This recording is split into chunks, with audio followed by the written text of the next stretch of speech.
Hello friends, అందరికీ నమస్కారం. Telugu life story వింటున్న ప్రతి ఒక్కరికి మనస్ఫూర్తిగా కృతజ్ఞతలు.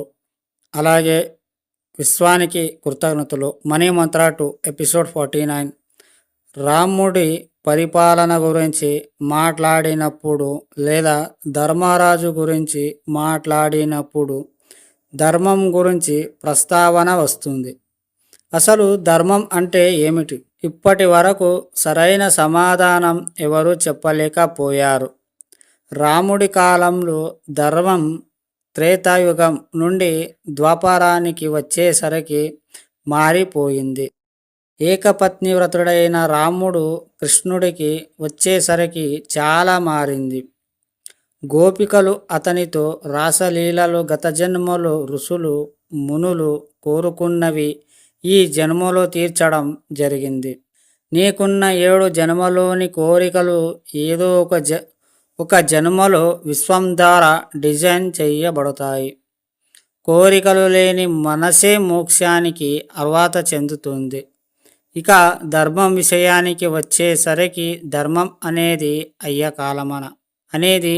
ఆయా కాలమన పరిస్థితులను బట్టి మారుతుంది.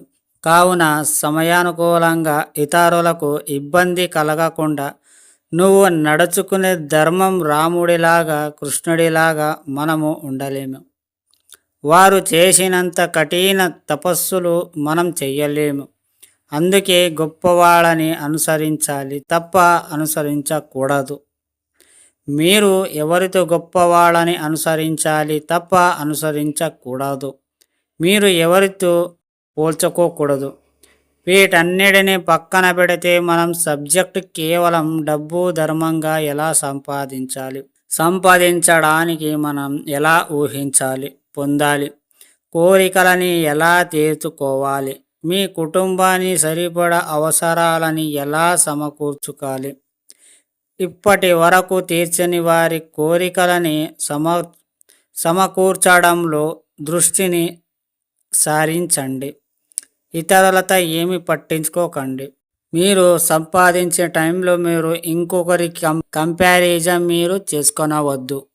ఇలా చేసుకున్నప్పుడు మిమ్మల్ని మీరే కించపరుచుకొని చేసినట్టు. ఇక్కడ ఎవరి లైఫ్ వాళ్ళదే, ఎవరి జీవితం వాళ్ళదే. సో ఎవరి జీవితం నీ జీవితం ఎప్పుడు కంపేర్ చేసుకొని నీవు చేయకూడదు. అంతే. నీ దృష్టి వేరు, నీ ఆలోచన వేరు. నువ్వు నమ్ముకున్న విశ్వాన్ని ఎప్పటికీ దాన్ని కించపరచకుండా నిన్ను నువ్వు గొప్పగా నమ్ముకోవాలి. అప్పుడే నువ్వు అనుకున్న కోరికలను చాలా తృప్తిగా పొందుతావు.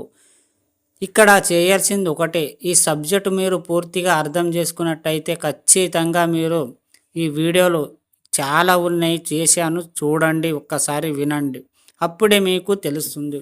మీరు ఏదైతే ఈ జన్మలో మీరు గత జన్మలో కోరుకుంటారో, ఏదైతే మీరు ఈ వచ్చే జన్మలో మీరు అలాగే పుడతారు. మీ కోరికలను అన్నీ సక్రమంగా జరుగుతాయి. అంతే. అర్థమయ్యిందా ఫ్రెండ్స్? ఈ స్టోరీ విన్న ప్రతి ఒక్కరికి మనస్ఫూర్తిగా కృతజ్ఞతలు. అలాగే విశ్వానికి కృతజ్ఞతలు.